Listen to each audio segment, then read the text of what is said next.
बच्चों, अब ये चैप्टर 1 है क्लास 8th का साइंस का, जिसका हम सेकंड पार्ट करने वाले हैं। तो कल हमने फसलें कैसे बोते हैं, क्या क्या उनके स्टेप्स होते हैं, इरिगेशन, फर्टिलाइज़र, मैन्योर, इन सब के बारे में जाना। ठीक है, इरिगेशन की मैंने आपको डेफिनेशन भी बताई थी, वो क्या थी कि water supply to the crop. ठीक है, अब आगे हैं सोर्सेज ऑफ इरिगेशन में क्या क्या होता है। देखिए, ये ट्रेडिशनल सोर्सेज हैं, यानी पुराने टाइम पे हम क्या करते थे, मोटर से क्या करते थे, इस तरह से कुएं से पानी खींच करके। फिर दूसरे में है चेन पंप। देखिए, इस प्रकार से चेन पंप हुआ करता था, इससे भी पानी खींचा जाता था। अगला है फिर डेकली। डेकली में इस प्रकार से पानी खींचा जाता था। और फिर है रहट नाम से, इसमें इस प्रकार से पानी खींचा जाता था। तो ये सारी की सारी टेक्निक क्या है, पुरानी है, और आजकल हमारे पास नई टेक्निक आ चुकी है। ठीक है, और नई टेक्निक क्या है, वो हमारे काम की भी है। देखिए, Pumps are commonly used for lifting water. Diesel, biogas, electricity and solar energy use to run these pumps. Pump वगैरह हम यूज़ करते हैं आजकल। इससे क्या होता है, इंसान की मेहनत भी बचती है और काम जल्दी हो जाता है। और मॉडर्न मेथड्स ऑफ इरिगेशन।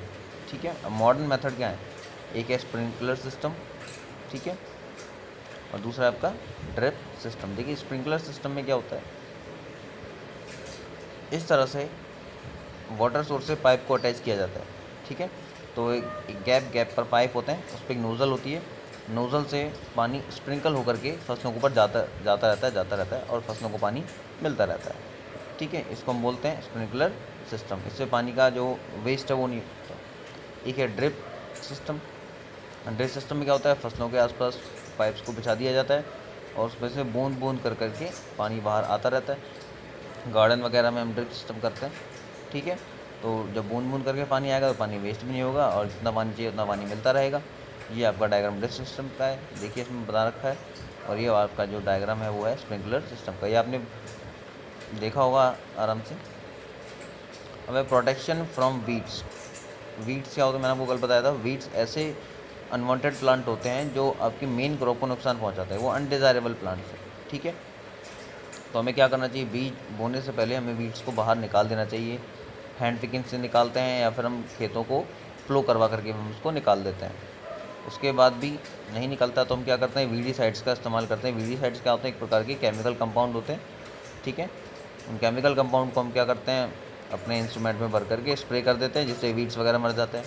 ठीक है, हम इंसेक्टिसाइड का भी इस्तेमाल करते हैं। इंसेक्टिसाइड क्या होते हैं, वो इंसेक्ट्स को मारने के काम आते हैं। ठीक है, इनको पानी की घोल के साथ मिलाया जाता है। अब देखिए, जैसे कि यहाँ पे दिखा रखा है स्प्रेइंग वीडीसाइड। यहाँ पे किसान है जो वीडीसाइड को स्प्रे कर रहा है, पीछे मशीन बांधी हुई है और आगे स्प्रे करता हुआ जा रहा है, जिससे वीडीसाइड आगे ग्रो नहीं करेंगे। ऐसे ही हम क्या करते हैं, इंसेक्टिसाइड्स को भी इस्तेमाल में करते हैं, इंसेक्ट को मारते हैं। अब है हार्वेस्टिंग, यानी फसल के पकने के बाद उसको काटना, क्या कहलाता है, हार्वेस्टिंग।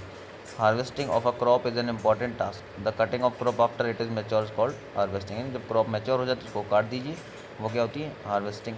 इसको हम सिकल की सहायता से काटते हैं, इसको हम दरांत बोलते हैं। ठीक है, आजकल सिकल की जगह हम क्या यूज़ में लेते हैं, हार्वेस्टर। ये मशीन होती है जिससे कि जल्दी आपका काम हो जाता है। देखिए, जैसे कि ये एक तरह का कंबाइन हार्वेस्टर आप देख सकते हैं। तो इन मशीन का हम उपयोग करते हैं। ठीक है, एक प्रोसेस होता है थ्रेशिंग। देखिए, थ्रेशिंग में क्या होता है, जो चाफ होता है, जो स्टाक है ना, जो टहनी है, उससे मेन चीज़ को अलग कर लेना, मेन दानों को अलग कर लेना, आपका थ्रेशिंग कहलाता है। ठीक है, थ्रेशिंग मशीन के थ्रू होता है, जिसको हम बोलते हैं कंबाइन। क्या बोलते हैं, कंबाइन। ठीक है, कंबाइन क्या है, एक हार्वेस्टर भी है और थ्रेशर भी है, यानी कटिंग भी करेगा और थ्रेशिंग भी करेगा, यानी कि दानों को फसल से अलग करने का काम भी करेगा। ठीक है, अब एक होता है विनोविंग।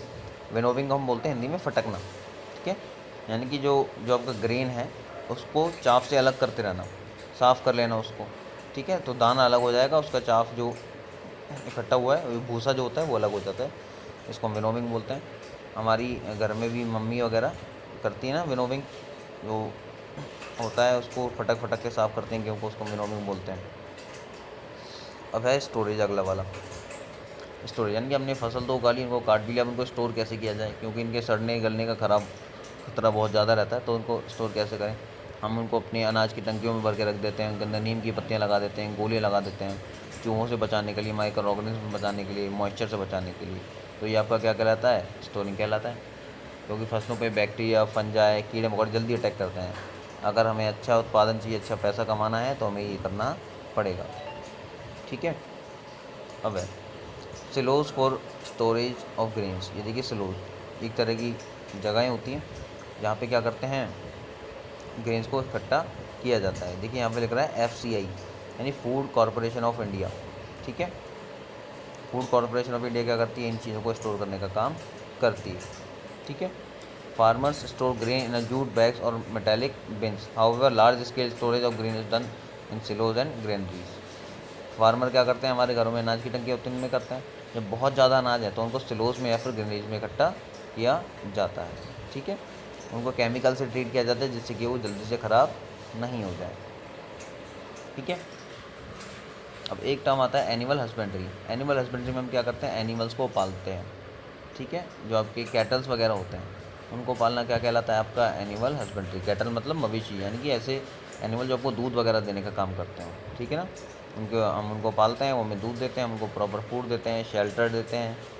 ठीक है, जिससे वो अच्छे से ग्रो करते हैं और हमें फ़ायदा पहुँचाने का काम करते हैं।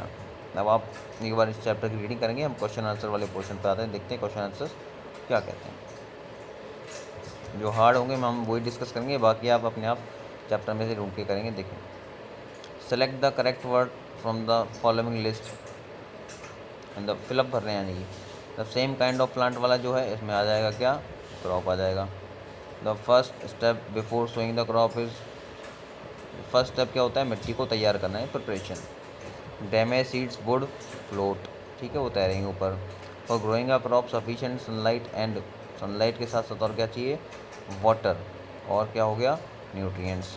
ठीक है, मैथ द फॉलोइंग आप करेंगे, खरीफ और रबी की फसलों का एग्जाम्पल आप खुद करेंगे।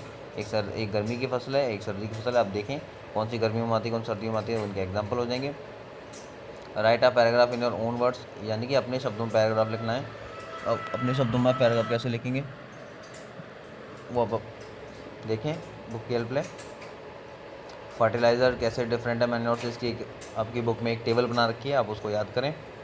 इरिगेशन पानी देने के बारे में है। If wheat is sown in the kharif season what would happen, discuss.